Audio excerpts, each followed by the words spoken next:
I felt that after I read the book that it was a rebuttal to the polarized narratives that we see predominantly online, but also in our politics, that it's either us or them, that BRICS is going to mean the end of the dollar because they're going to de-dollarize and that's the end of the West. Or conversely, we hear that Secretary of State Antony Blinken is fighting for the rules-based international order in order to defeat China's undermining of that order. Again, very reductive, binary, us versus them, good versus evil, order versus chaos type of narratives. We're very clear in stating that you don't like the phrase the post-Western world. In fact, you said it's a misnomer because it doesn't capture the nuance that is required to understand what's happening. So you settled on the word Westlessness, and you said it's not about the vanishing of the Western world. Far from it, since the West is not going anywhere. Help us define what Westlessness is.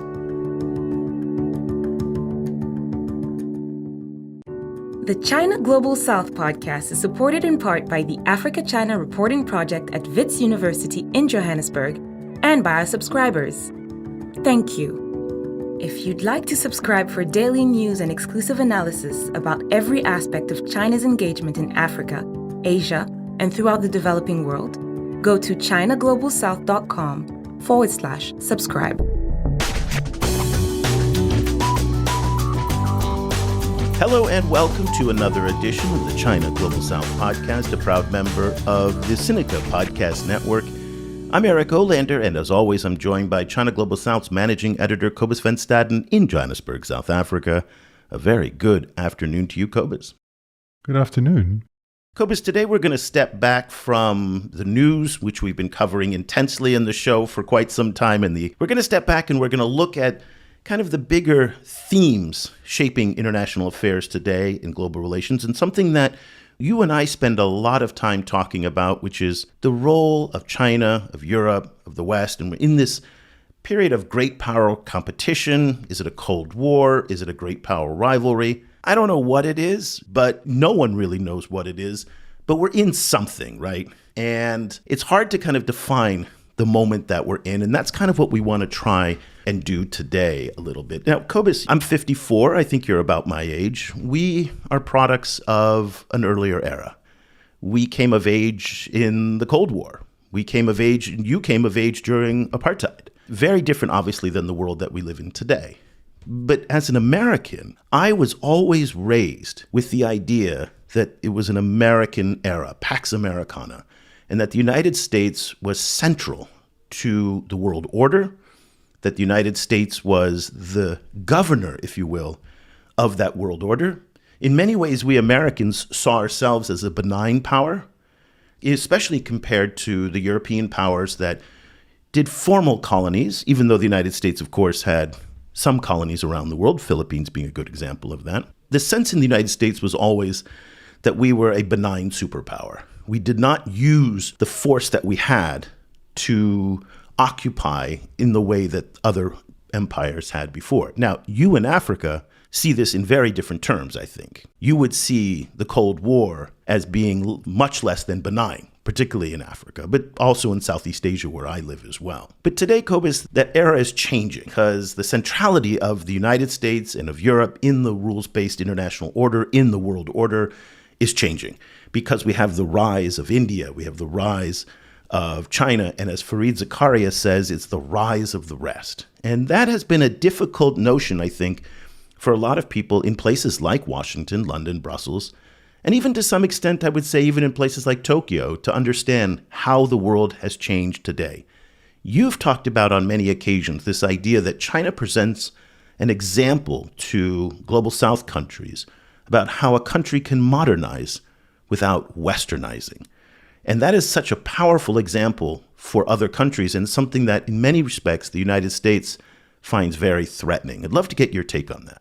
From my own perspective, I grew up outside of that sphere of the benign US superpower. And also I experienced in my life not only the passing from, I think I was a teenager when apartheid, depends on when you formally date the ending of apartheid, I was a teenager, around the time when all of these systems shifted. And I was in my very early 20s, I think, when the Truth and Reconciliation Commission started in South Africa. And that was a really big shift in which really one's entire worldview, for my generation specifically, one's entire worldview was essentially rearranged permanently. And so I feel like I kind of saw those things from both sides. And one of the things that I did see also from both sides in the process was the Cold War, because obviously the Cold War was hot in Africa, the apartheid army and the Angolans, for example, were, that it was a very long ongoing proxy war. But and specifically it was part of the thinking of that time was realizing to which extent apartheid was a Western project, serving Western capital, embedded in Western systems, thinking of itself as Western. And so that really kind of complicated, I think, in a pivotal moment of my own life, it complicated my own relation to that. And that has kind of been ongoing because South Africa, has really kind of like rearranged itself mentally, I think, around some of these issues. And what is now kind of being seen, for example, in South Africa's ongoing kind of activism around Israel, at the moment, around the Gaza crisis specifically, I mean. And the reaction that activism that South Africa has done around Israel's, like, raising the issue in the International Criminal Court, the reaction that raised in Western capitals has been very indicative, I think, of these issues, of these, like, how live these conflicts are. So, I think South Africa famously sits on the cusp of the Atlantic and Indian Oceans, right? Like, the two oceans come together around Cape Town. And symbolically, South Africa has always been looking east and looking west at the same time. It's very, very hybrid in that respect. And at the moment, like, South Africa's being pulled into the BRICS grouping, for example, and being such a strong partner for China is indicative of this larger shift in the world and the polarity of the world economy moving to Asia. A lot of the newest ideas coming out of the Indian Ocean rim and Asia, not from the Atlantic world anymore. And increasingly notions of modernity and notions of what the future is going to look like being fundamentally non-Western, while a lot of Western culture is backward-looking, not necessarily partly in the Donald Trump sense, but also in obsession about legacy that one sees still also on the left side of Western culture. So with all of that, it becomes this kind of like a real kind of mixed up mess in some kind of ways, but also there's a space for new things emerging, which I think is also in its own way very exciting. Well, it's exciting to you, but in many capitals in the West, in that Euro-Atlantic corridor, it's quite discombobulating, that they're not always sure of what their role in the world is if they're not atop the power pyramid. Well, there's a new book that's out, Westlessness, The Great Global Rebalancing, that tries to explain the trends in this moment that we're in. It's written by Samir Puri, who's also the author of two other books, The Great Imperial Hangover and Russia's Road to the War in Ukraine. Samir is a former British diplomat and also a former analyst at the U.S. defense think tank, the Rand Corporation. And we are thrilled to have Samir on the show. Wonderful to speak with you again after you and I ran into each other in Singapore a couple of weeks ago. And when you told me about your book, I was just thrilled. And I said, you must come on the show. And here we are today. So welcome, Samir. Great to be with you. And, as soon as I heard what we were talking about in Singapore, I thought you're probably going to quite like this book. So it's a real pleasure to be on here.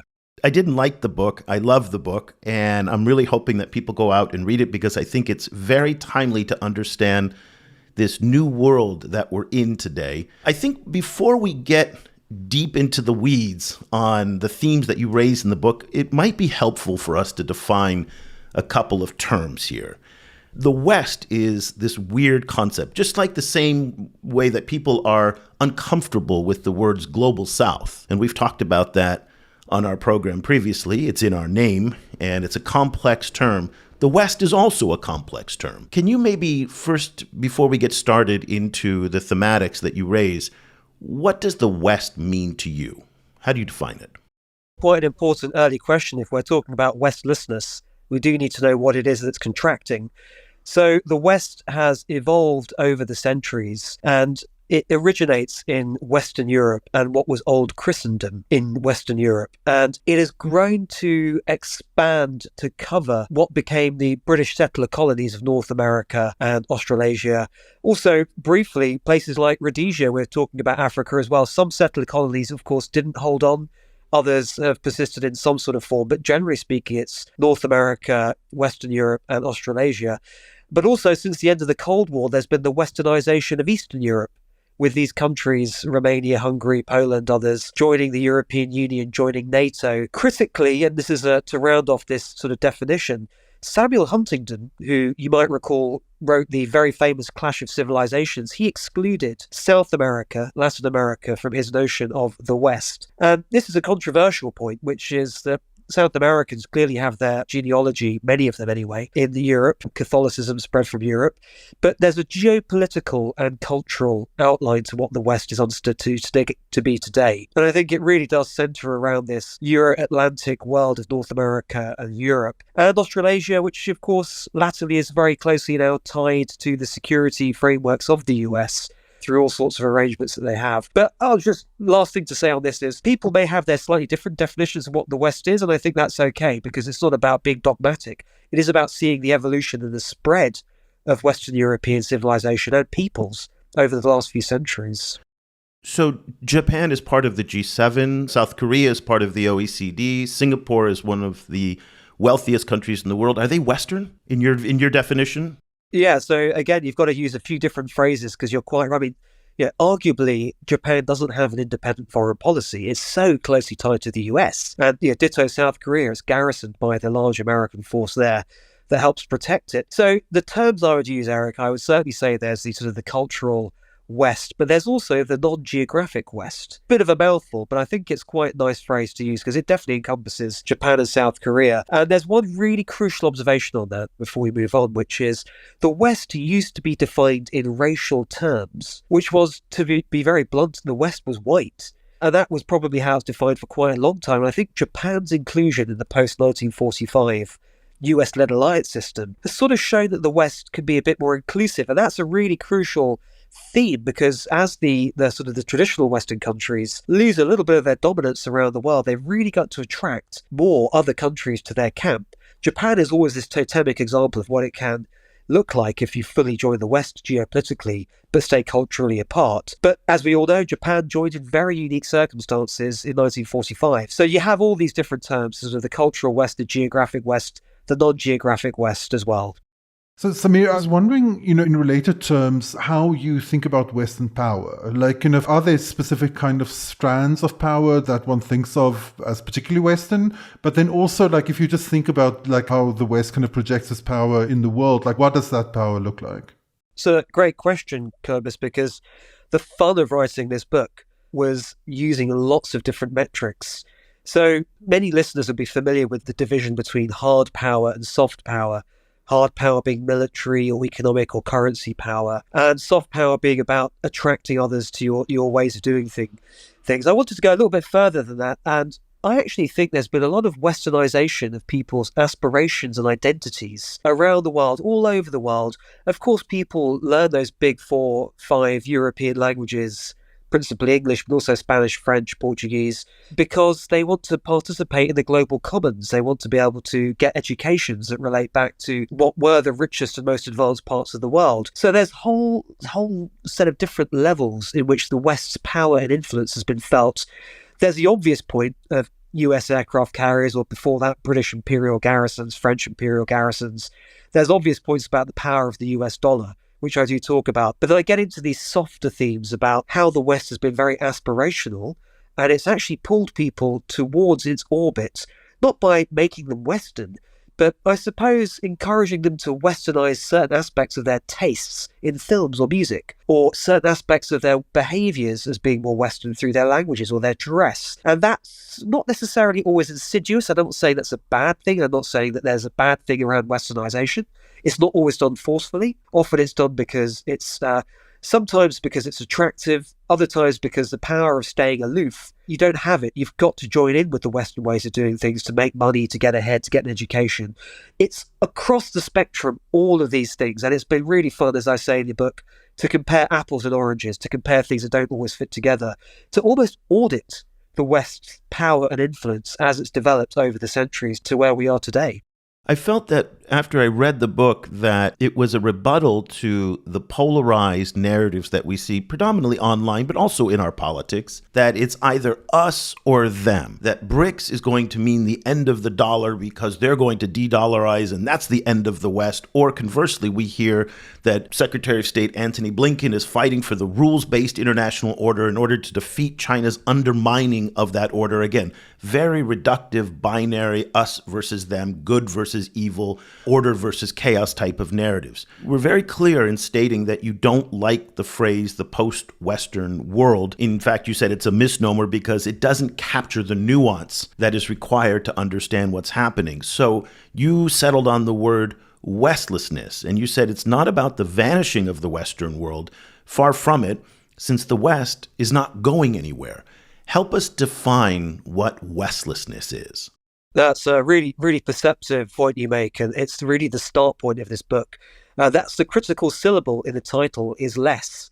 So the West has had this outsized, massive influence. It's been to use social media language, the West has been the key influencer all around the world. And I think what's happening now is the arrival of other influencers and the others who don't necessarily want to stop the West from being the West, but they certainly want to protect their societies against further westernization and to modernize and move things forward in very different ways, or to look to non-Western examples. So this is what I mean about the global rebalancing. It's quite a nuanced thing to get right because our tendencies are often to go binary, to say us and them. And, there's 101 books out there with pictures of eagles and dragons showing the US versus China in some sort of world-defining competition. I'm not saying that US-China rivalry is not a critical, if not the critical, single relationship in the world today.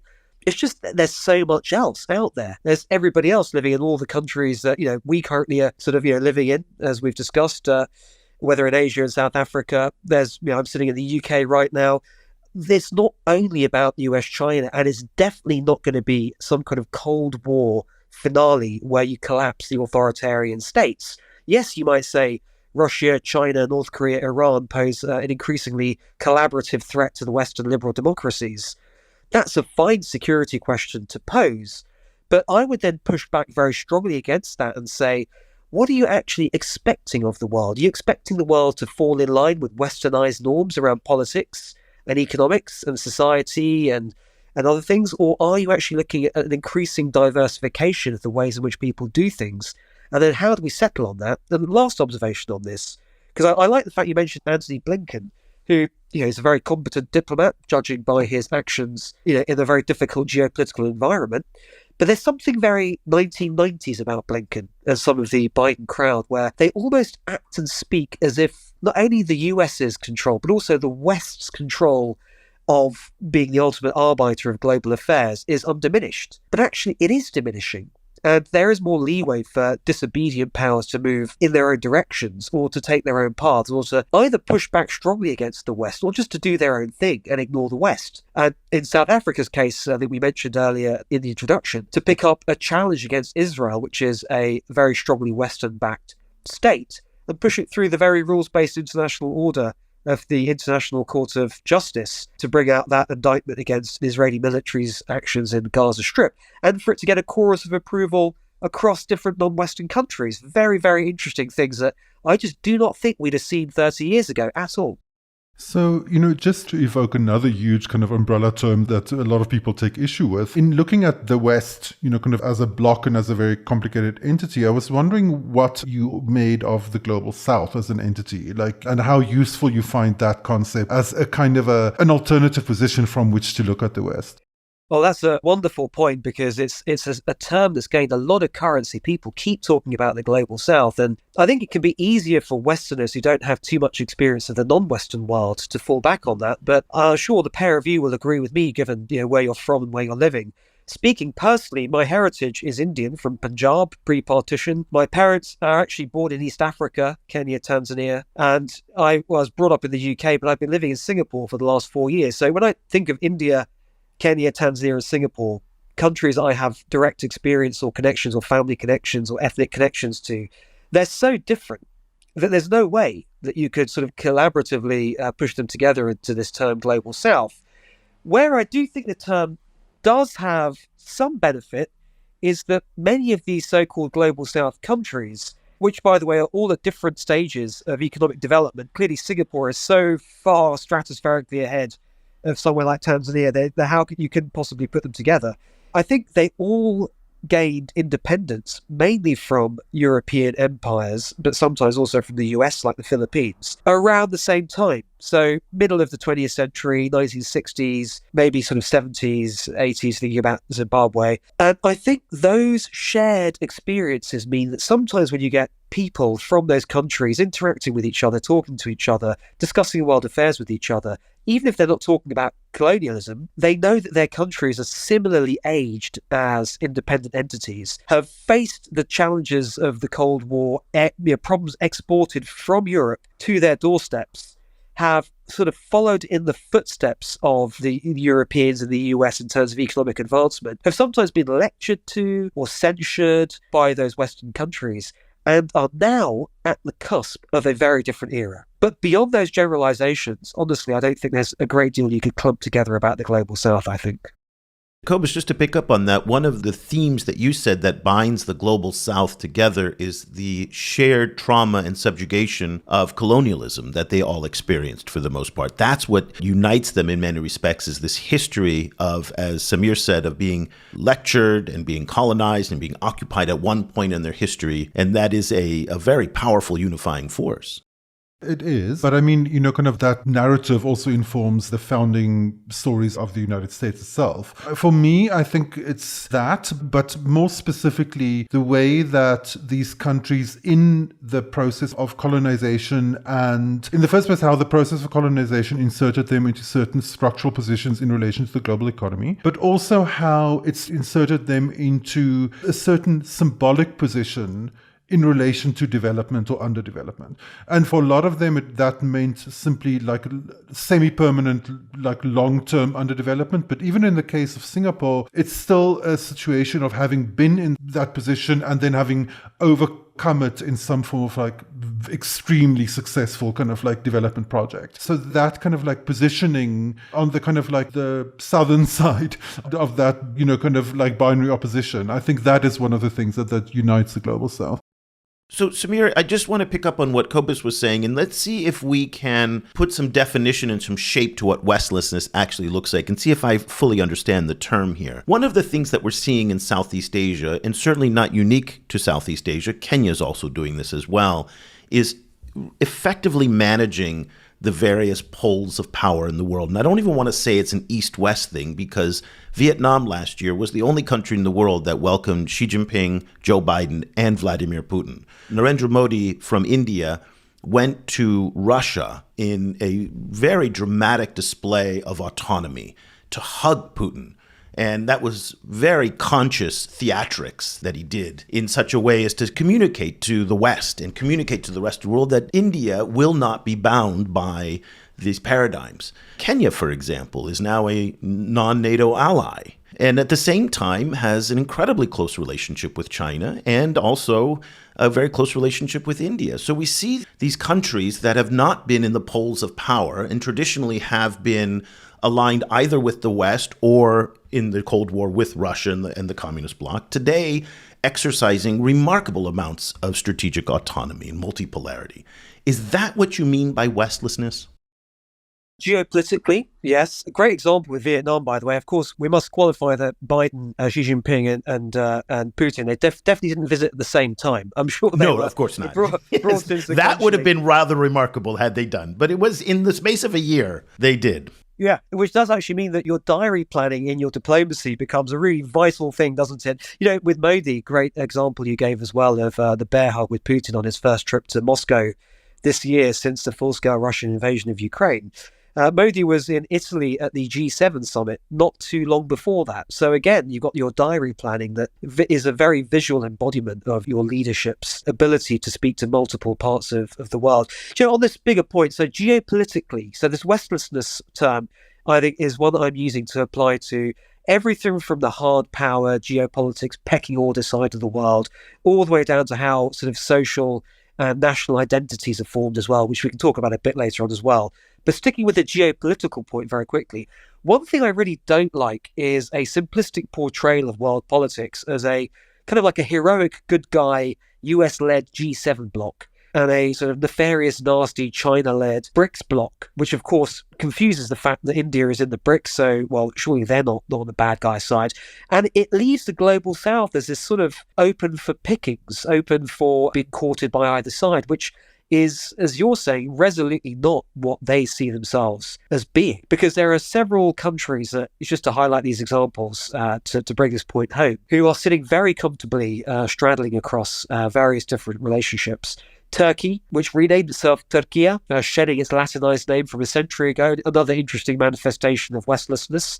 India, of course, Modi likes to call it Bharat, which is the Hindi name, even when he's speaking in English. But going back to Turkey, they're in NATO, but Erdogan has expressed a desire to join the Shanghai Cooperation Organization, the entity that involves China and Russia and the Central Asian states. And, they keep their channels open, Turkey, with Russia as well. Saudi Arabia, close security partner with the US, with the UK as well, but it's not sanctioning Russia over the war in Ukraine, and it's very happy, the Gulf states in general, very happy to take Chinese investment in tech and other things. So this is really the world that we're in. And I really feel, to round off my response to your question, is when people talk about blocks, I think they often reflect their low comfort levels with the complexity of what's happening. There's a desire to reduce this into a black and white situation. Good guys, bad guys, us and them. And it's just not the way the world is going to unfold over this century unless there is some gigantic cataclysm where China and Russia are both fighting side by side against the Western countries in some horrific scenario that we just hope never happens. I suppose there would be some people cynically on the West who would actually find they're validated in presenting the world as blocks. But part of the job of everyone involved in politics, geopolitics, diplomacy, and even educating people and talking about these themes, part of our job in this century is to make sure that this complex, fungible, multi-alignment world people have the breathing space to actually exist in this world without being forced into blocks. So, as you point out in the book, so many of Western powers' kind of foundational myths, or the way that particularly kind of also how those myths feed into how they see the world at present, assume themselves in the middle, and they assume themselves as kind of norm setters. And there seems to be very little preparation for what I think many people are predicting, that at some stage soon, the US won't be the number one economy in the world. What do you think Western power is going to look like once the US is number two? How do you think Western power will react? Really good question about the sort of the psychology of reacting to this. And of course, there's no inevitability the US will become the number two in terms of nominal GDP. As everyone knows, there's two measures of GDP. There's a purchasing power parity, which adjusts for local pricing. That has placed China above the US for about 10 years now, which is very symbolic, by the way. It's not a triviality. But the nominal GDP measurement, which uses sort of the real value of currencies, the US is still comfortably ahead. So we don't know if the US itself will drop to number two. But the interesting thing is the Westlessness argument does not depend on the US becoming number two, because overall market collective economic heft is dropping. And to answer your question, I think there's going to be a lot of denial. I think Western countries, and obviously I'm from the UK, so I know very well the UK is a long diminished imperial power, but it loves to talk about itself. It loves to see itself in light of its progeny, the USA, which it birthed from its own empire. It sees that as an extension of its own sort of sense of ideology and mission of defending trade routes and power projecting military force to defend the world order, all the rest of it.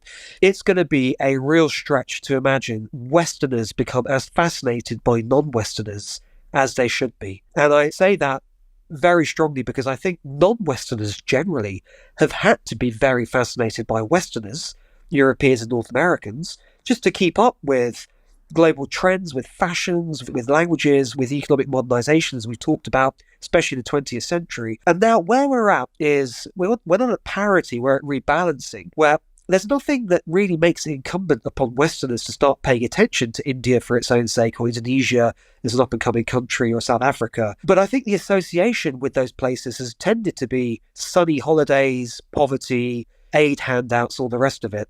And depending on where you look, depending on the time frames you're thinking about, that set of associations will probably start to change quite dramatically in the next sort of 10, 20 years. So a lot of this book, by the way, it's very much forward-looking. I'm not saying that the West is all of a sudden in a position of having to treat everybody else as equals. The West can actually hold its head up, perhaps still higher than many others on many metrics. But I just don't think that that's going to be sustainable over the next 10 or 20 years. And this, I think, it really is the answer to your question, is there's no time like the present to start preparing for the future, especially if you're raising your kids for a world in which they'll live in until 2100, or you're training young people in other contexts, in universities or schools.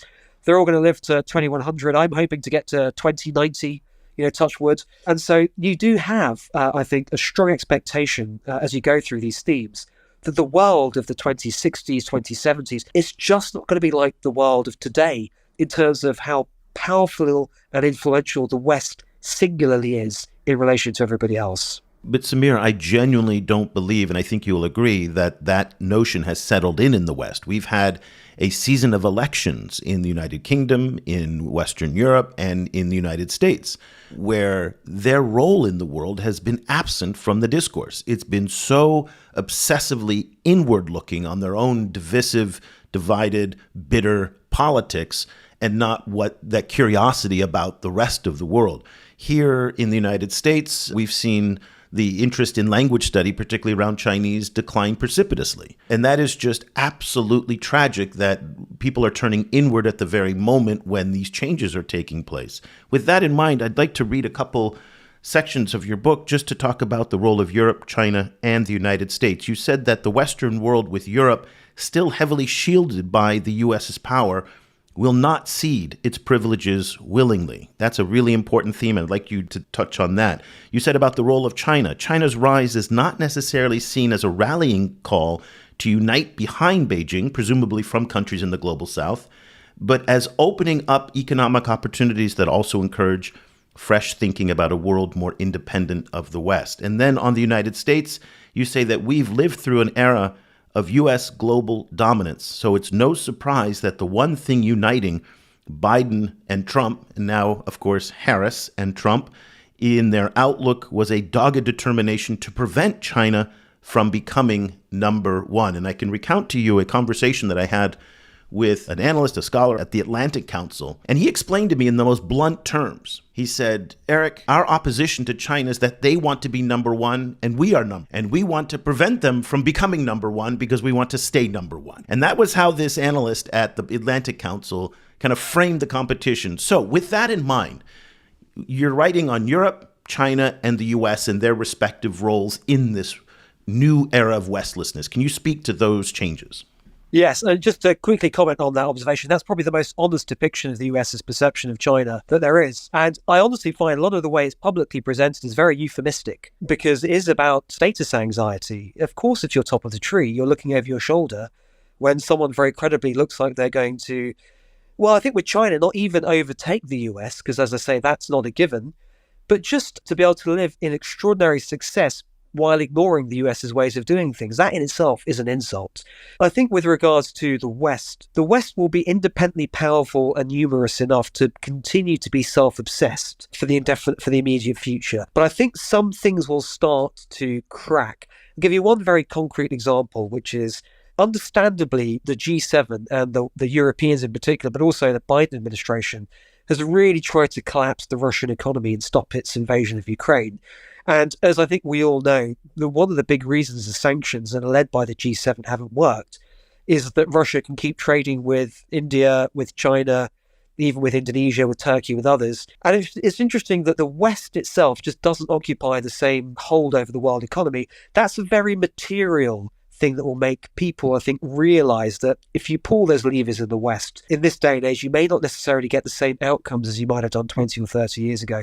But that's quite, I think, still a quite elite foreign policy perspective. Where I wonder, the West might be permeated by non-Western influences is in some things around culture, because the demography of the world is changing so that more people than ever as a percentage will be non-Western than they are Western. I go into the numbers on that in the book. But there are some interesting indicators already. They aren't very big, but I would certainly say that it's interesting that some of the most played mobile phone video games free downloadable games are actually Chinese, most played around the world. And you do wonder whether, there are certain ways in which, and obviously there's TikTok as well, which I know is a platform, not the content, but there are certain things that are starting to come through the cracks of non-Western influences seeping into the West. South Korean popular culture, of course.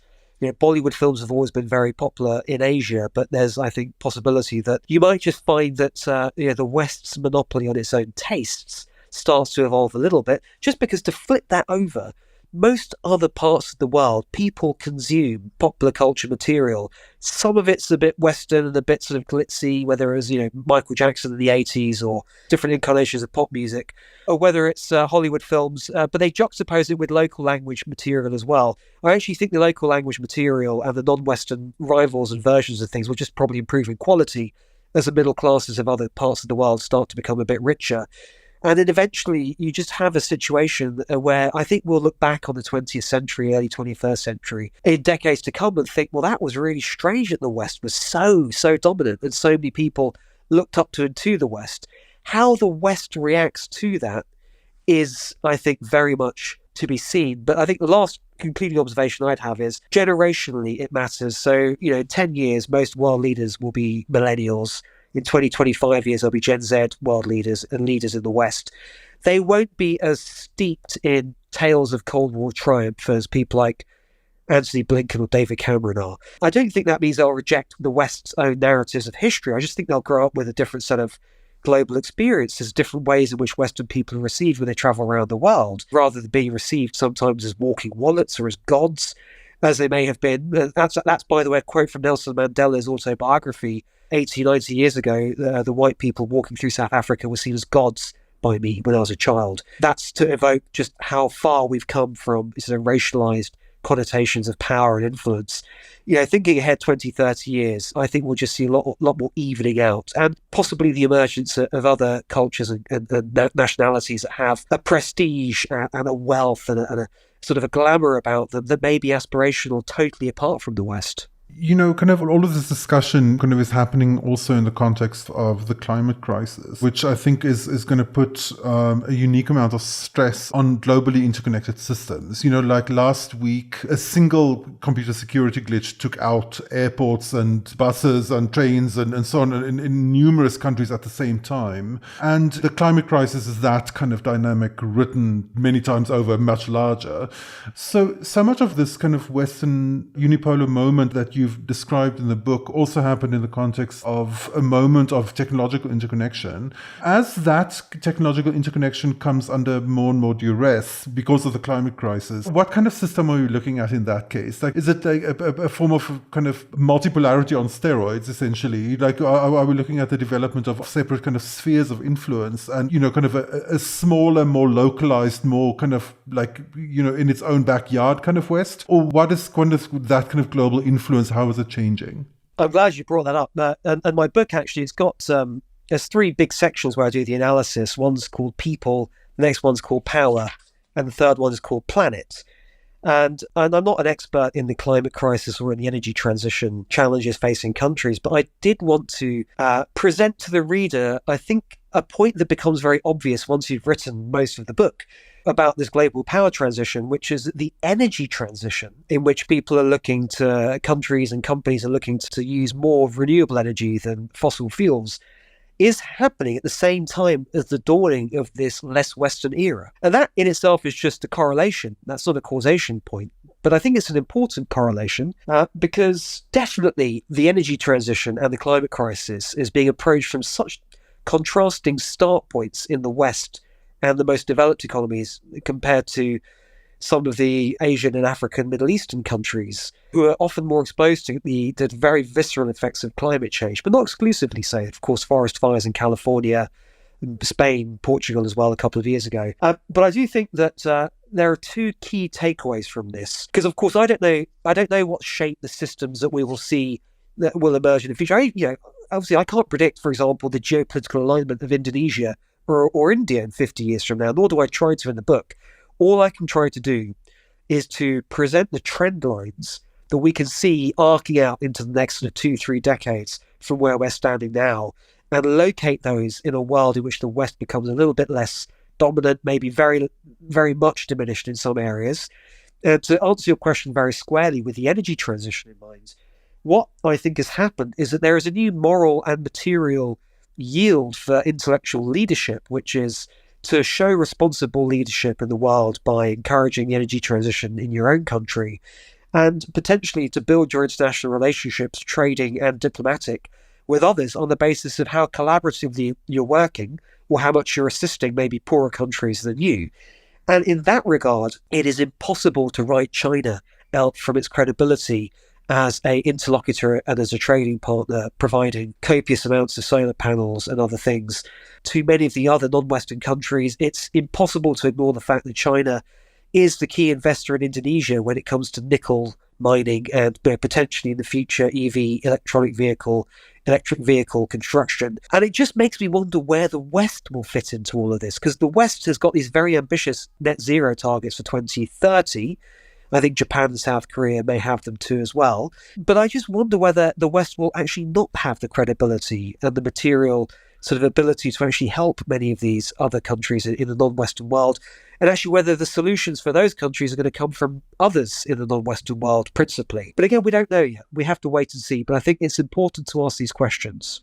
Samir, you wrote in the book, quote, "One way or another, get ready for change." And I think that is the big takeaway from your book, Westlessness, The Great Global Rebalancing. It is on sale now. So you can go to Amazon, Blackwell's, bookshop.org, Foils, any number of places where you get your books. You can get an audiobook, an ebook, or one of those old-fashioned paper books. It went on sale back on July 25th. Samir, thank you so much for joining us today. Congratulations on the book. It was music to our ears, and we hope that lots of other people engage in these fascinating ideas that you've laid out. Thank you so much for having me. And I really felt the conversation became a symphony of, I think, great exchanges on this really important topic. So thank you. Cobus, this book for us, and certainly for me, was very refreshing because, again, it's part of what you and I have been trying to do in this discourse about China and Africa and China and the global South, which is to resist those binary, reductive, polarized narratives. And I like what Samir is saying is that the West is not going to go away.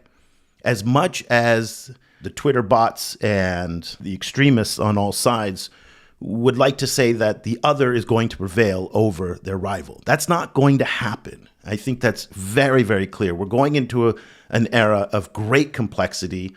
It's not going to be one or two powers rule them all.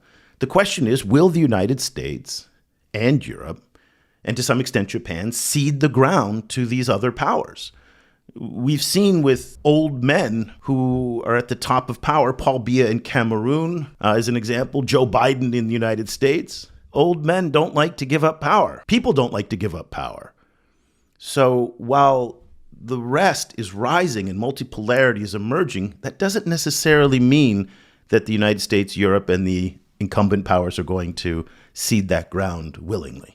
No, I don't think so. And for me, kind of like Japan is only part of that group to an extent. Kind of like once one kind of like gets into how Japanese academia, for example, see these connections, one realizes that Japan finds itself excluded from the center of Western power in many, many ways. And the kind of cultural role Japan plays in Western power is also extremely complicated, and it's kind of too much to unpack here, but like that kind of like hard kernel of Western power, that kind of Euro-Atlantic kind of like center of Western power, I don't think it's going to give up without a fight. I think it's too essentialist in the way that it thinks about its role in the world. And so I think Western power is going to be, I think, quite disruptive on its way out. And I think it's going to depend, I think, on the rest of the world a lot on how they kind of react to the kind of convulsions that's going to happen in Western capitals as Western power declines. I think we don't have a clear view of what that's going to look like yet.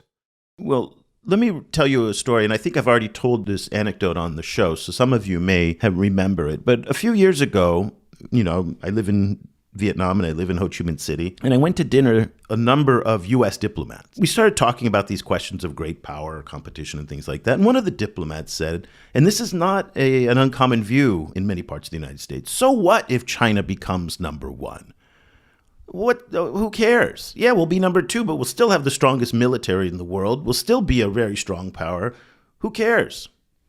And The only point that I brought up, which is that if the past 400 years of economic history are any guide, that the largest economy in the world historically gets to set the rules for everybody else.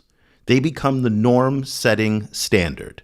That was the case with the British, which is why many people speak English around the world, why we have units of measurements that are based on the British standards. We have a number of things that emerged from Pax Britannica. Then the Americans became the largest economy in the world, and they set the rules for everybody else. That's why we have the IMF, the World Bank, the Bretton Woods institutions, any number of standards set by the United States.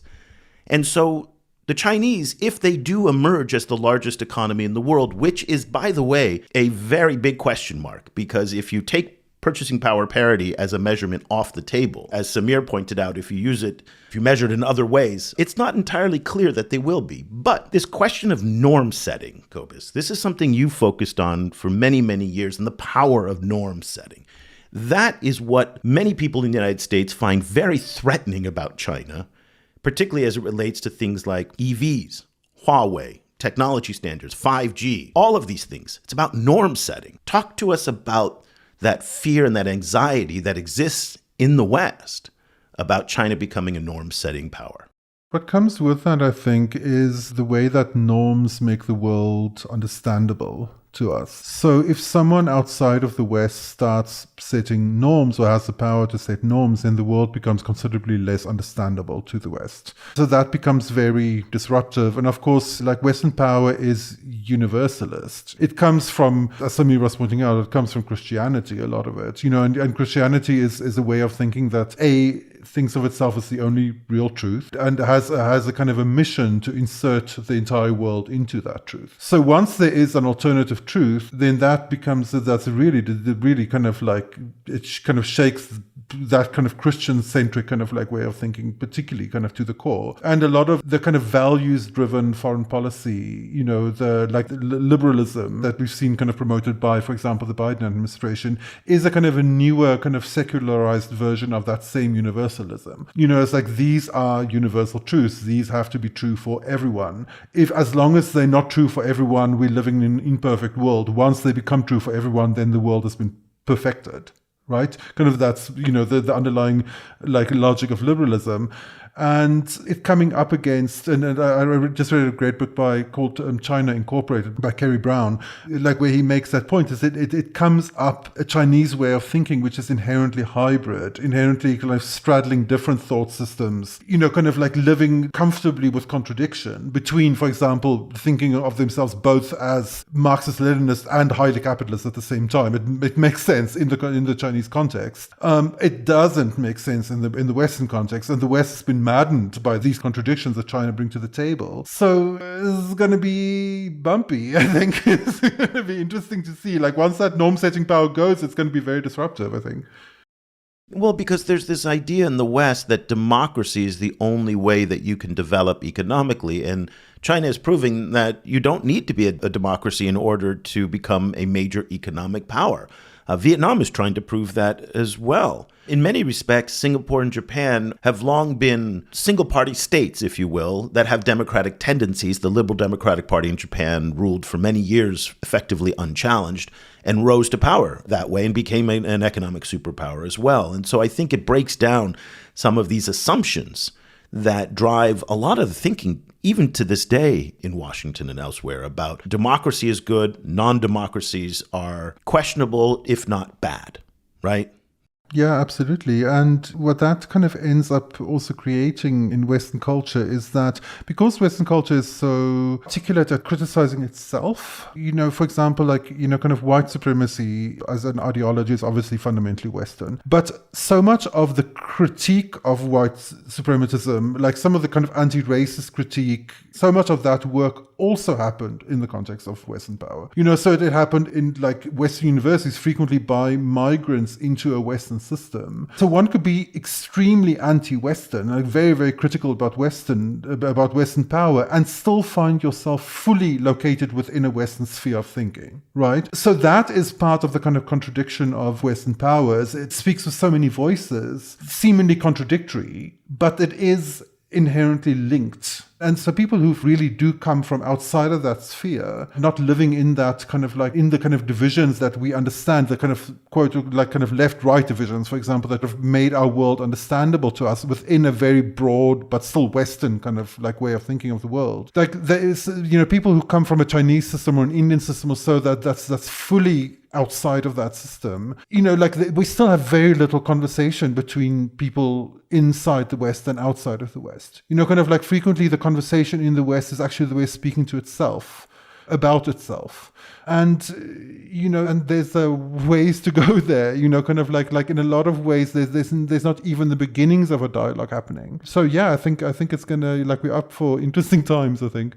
We are indeed up for interesting times. We're living in them. What's the cliche, may you be cursed to live in interesting times? I think that is our curse of the day. Yeah. Okay, let's leave the conversation there. We're back on our regular schedule for those of you who subscribe to the Global South feed. And we apologize. We took a few weeks off because we went to Washington and we were quite busy over those past few weeks, but we're now getting back in the rhythm, as you can see on the Global South feed. Of course, if you love these issues as much as we do and you find them fascinating, again, what Samir talked about, the lack of curiosity in the West towards the Global South is endemic. And the service that we provide is meant to challenge that, is meant to provide information, understanding, context, and analysis about what China's doing in the Global South to exactly counter this ignorance that is so prevalent. And so if you'd like to try out what we're doing, go to ChinaGlobalSouth.com/subscribe. We've got editors in Asia, Africa, the Middle East, unlike a lot of the other China-focused services that are out there, who are predominantly being produced in global North countries. The people who produce our work all live and are from the Global South. And that is something that's very important, is that you're getting a different non-Western point of view. Again, like what Samir is saying, it's not binary, but you need to have these other points of view, particularly from the impacted countries. And that's the service that we offer. Once again, ChinaGlobalSouth.com/subscribe. If you are a student or a teacher and would like to join us. So we have a discount, 50% off. Email me, eric@ChinaGlobalSouth.com, and I'd be happy to send you those links to get those discounted subscription offers. So that'll do it for this edition of the China Global South podcast. Cobus and I will be back again next week with another episode. Until then, for Cobus van Staden in Johannesburg, I'm Eric Olander. Thank you so much for listening. The discussion continues online. Follow the China Global South Project on Twitter @ChinaGSProject and share your thoughts on today's show, or head over to our website at ChinaGlobalSouth.com, where you can subscribe to receive full access to more than 5,000 articles and podcasts. Once again, that's ChinaGlobalSouth.com.